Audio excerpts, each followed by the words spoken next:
Worst vegetables diabetics must avoid. Living with diabetes can be challenging. It's a condition that requires constant struggle, not just in what you eat but in how your body reacts to certain foods. Diabetes affects how your body processes glucose, and over time, it can lead to serious health complications, heart disease, kidney failure, vision loss, and nerve damage, to name a few.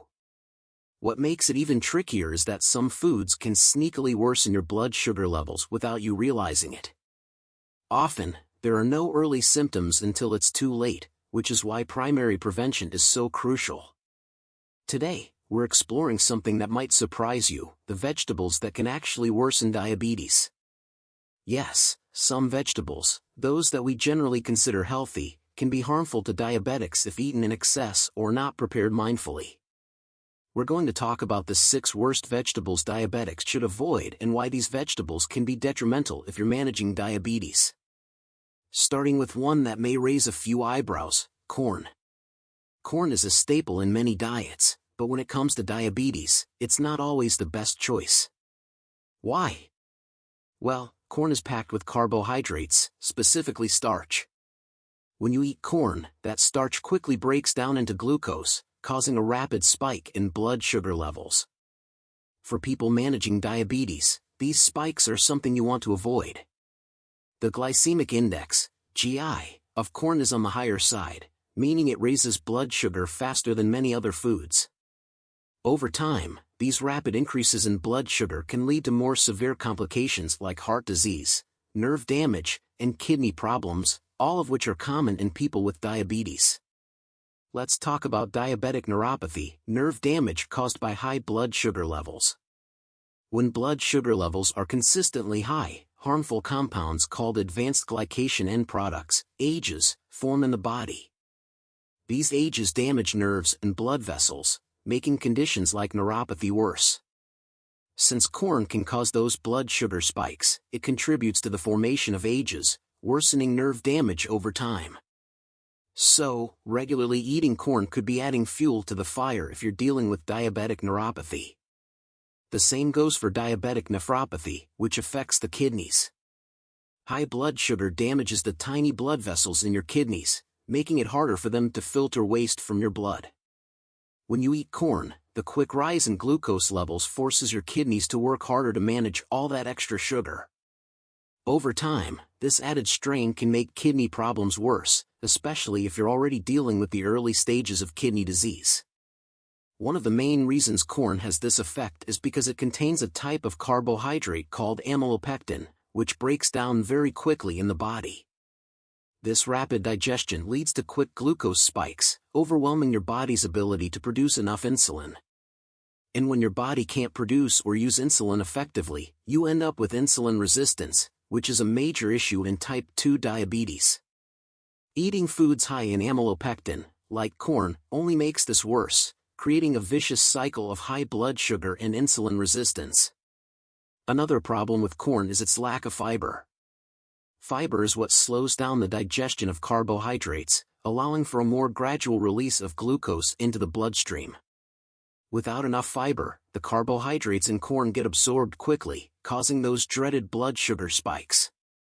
This rapid increase in glucose leads to oxidative stress, which damages your cells and causes inflammation.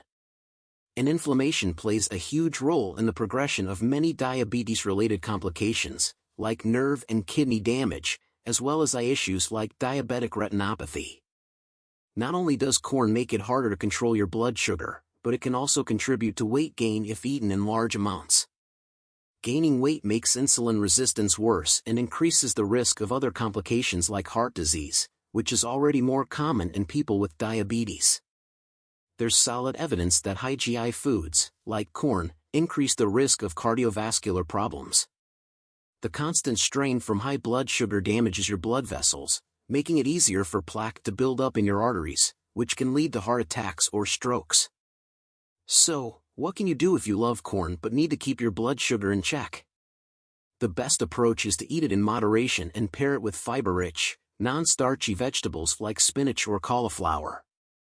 These alternatives have a much lower glycemic index and won't cause the same spikes in blood sugar. They also provide plenty of nutrients and help regulate glucose levels, making it easier to manage your diabetes without compromising on flavor. Next on our list is potatoes. Potatoes are one of the most popular and versatile foods out there, but if you're managing diabetes, they can be more harmful than helpful.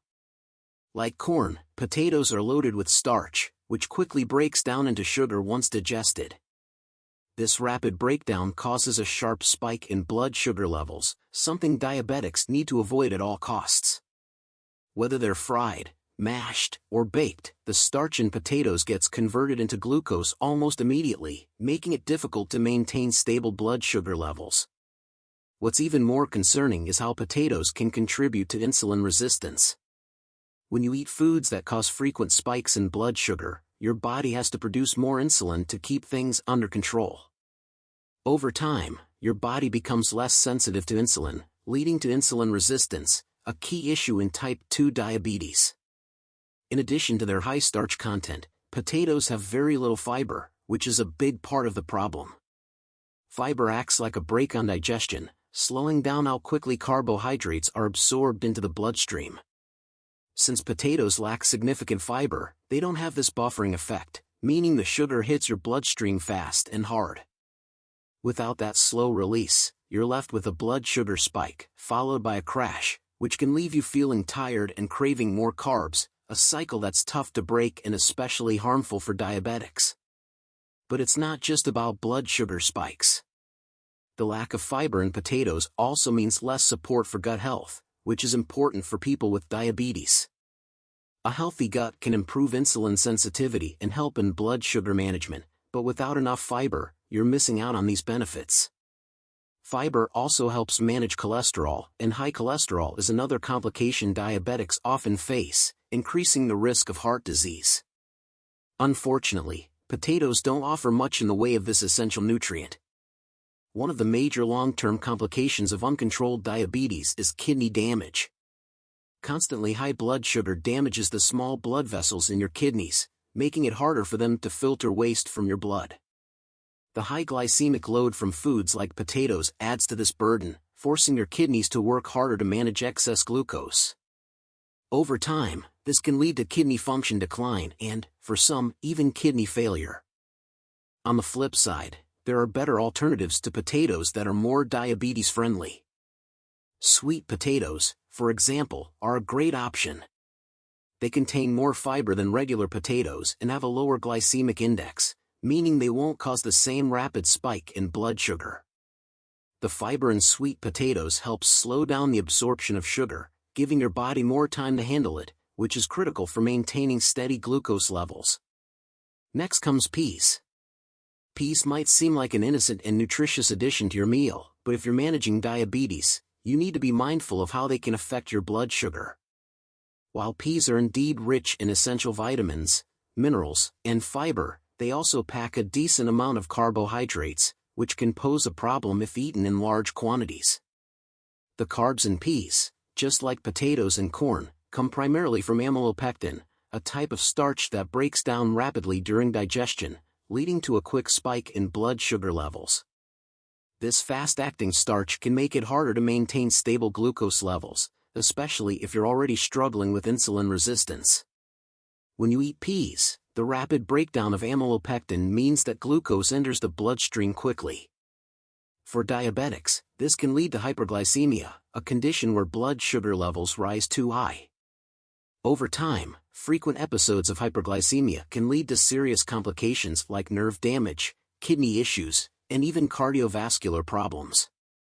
Scientific studies have shown that consuming high-carb foods like peas can increase the risk of these complications, particularly in individuals who have difficulty managing their insulin levels. For those dealing with insulin resistance, peas can make things even trickier. Insulin resistance occurs when the body's cells stop responding to insulin, which is the hormone that helps regulate blood sugar. Foods that cause a quick rise in glucose, like peas, force your body to produce more insulin in an effort to keep your blood sugar in check. However, when insulin resistance is present, this mechanism doesn't work efficiently, and your blood sugar levels remain elevated. Over time, this can lead to more severe diabetic complications, including neuropathy, nerve damage, and nephropathy, kidney damage. The tricky part about peas is that they're often seen as a healthy vegetable, which they are, but for diabetics, the key is moderation. Even though peas contain some fiber, it's not enough to fully counterbalance the high amount of carbohydrates that can raise blood sugar quickly. That's why it's important to be mindful of portion sizes. Eating a large amount of peas can easily push your glucose levels too high, especially if the rest of your meal is also carb-heavy. But you don't have to give up peas entirely. The good news is that by eating peas in smaller portions and pairing them with high-fiber vegetables like spinach, kale, or broccoli, you can slow down the absorption of sugar into your bloodstream. Peas do have their benefits, but when it comes to diabetes management, it's all about finding the right balance. Next comes the beets. Beets are known for their vibrant color and sweet taste, but when it comes to managing diabetes, their natural sugar content can be a double-edged sword. While beets are packed with essential nutrients like folate, potassium, and fiber, they're also relatively high in natural sugars, which is what gives them that distinctive sweetness. For someone without diabetes, this isn't much of an issue, but for diabetics, this sugar can contribute to elevated blood glucose levels, especially if consumed in large amounts. The sugar in beets, though natural, can cause a rapid spike in blood sugar levels, something that diabetics need to be mindful of. Beets have a moderately high glycemic index, GI, which means they can cause a quicker rise in blood glucose compared to other vegetables. When you eat high GI foods like beets, your body breaks down the carbohydrates into glucose quickly, leading to a rapid increase in blood sugar. Over time, these frequent spikes can contribute to complications such as insulin sensitivity, where the body becomes less effective at using insulin to lower blood sugar. The impact of beets on blood sugar is particularly significant because of their high sucrose content, a type of sugar that breaks down into glucose and fructose in the body. This quick conversion adds to the blood sugar load, forcing your pancreas to produce more insulin. For people with type 2 diabetes, who often struggle with insulin production or sensitivity, this can lead to a worsening of insulin resistance. Consuming too many beets can, over time, make it harder for your body to regulate blood sugar, aggravating diabetic conditions and increasing the risk of complications like neuropathy, nerve damage, and retinopathy, eye damage. However, not all is bad when it comes to beets. One of their redeeming qualities is their high content of nitrates, which have been shown to help lower blood pressure. For diabetics who are also dealing with high blood pressure, a common co-condition, this can be a beneficial aspect of eating beets in moderation. Nitrates help to relax and widen blood vessels, improving circulation and reducing the workload on the heart. This effect can be particularly helpful for diabetics, who are at a higher risk for heart disease and stroke. In short, beets offer a mix of pros and cons for diabetics. Their natural sweetness and high sugar content can make managing blood glucose levels more challenging, but their ability to lower blood pressure through nitrates can be an advantage. The trick is to enjoy them in small quantities and always be mindful of how they fit into your overall meal, ensuring you're balancing their effects with other diabetes-friendly foods. Next, carrots. Carrots are often seen as a super healthy vegetable, and in many ways, they are. They're packed with beta-carotene, an antioxidant that's great for vision, skin health, and even boosting immunity. But for diabetics, it's important to be cautious when eating carrots, especially in large amounts. Despite their many benefits, carrots have a higher glycemic index, GI, compared to other non-starchy vegetables. This means that eating too many can cause a spike in blood sugar, which can be problematic for someone trying to maintain steady glucose levels. When you eat carrots, their natural sugars, especially glucose and fructose, are quickly absorbed into the bloodstream. This can lead to a sharp rise in blood sugar, which is something diabetics should avoid. For those who are insulin resistant, frequent blood sugar spikes can make it harder for the body to regulate glucose, exacerbating conditions like hyperglycemia or making it harder to maintain target blood sugar ranges. One of the reasons carrots can cause a blood sugar spike is because of their natural sucrose content, which breaks down into glucose and fructose, quickly raising blood glucose levels. While this might not be as severe as the effect from starchy vegetables like potatoes or corn, it's still something diabetics need to keep in mind. Eating too many carrots regularly could contribute to insulin resistance, making it more difficult for your body to use insulin effectively. Over time, this could lead to complications like nerve damage or kidney problems, both of which are common in people with poorly managed diabetes. However, carrots aren't all bad news. Their beta-carotene content, which the body converts into vitamin A, is fantastic for eye health, and this is particularly relevant for diabetics, who are at a higher risk of developing retinopathy, an eye condition caused by high blood sugar levels damaging the blood vessels in the retina. So, in moderation, carrots can still be part of a balanced diabetic diet. The key is portion control and ensuring that they're not the primary vegetable on your plate. If you enjoy carrots, try adding them to meals in smaller portions and balancing them with low GI vegetables like spinach, broccoli, or kale. These vegetables have a much lower glycemic index and are rich in fiber, which helps slow down the absorption of sugar from the carrots. This can help prevent sharp rises in blood sugar and allow you to still benefit from the nutrients carrots provide without compromising your glucose levels. Last but not least, pumpkin.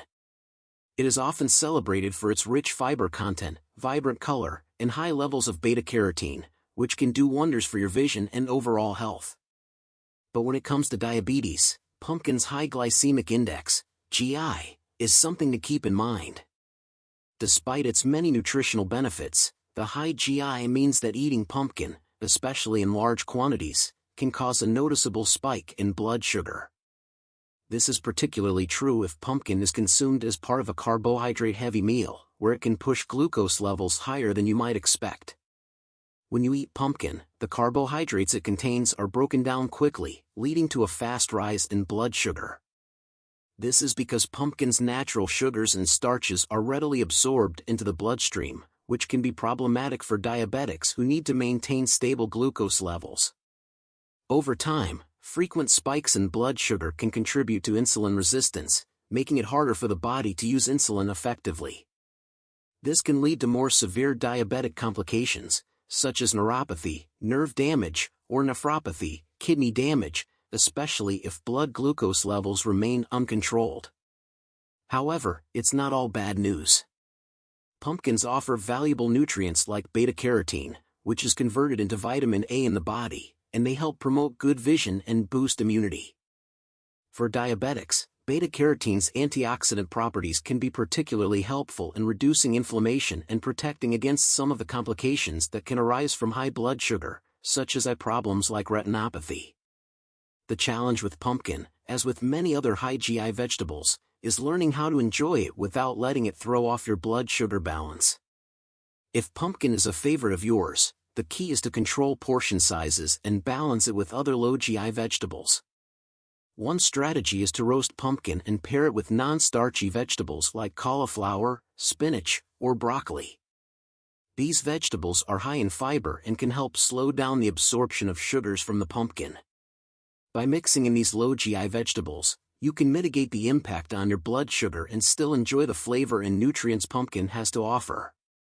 It's key to remember that these vegetables, while potentially harmful in large amounts, don't have to be completely off your plate.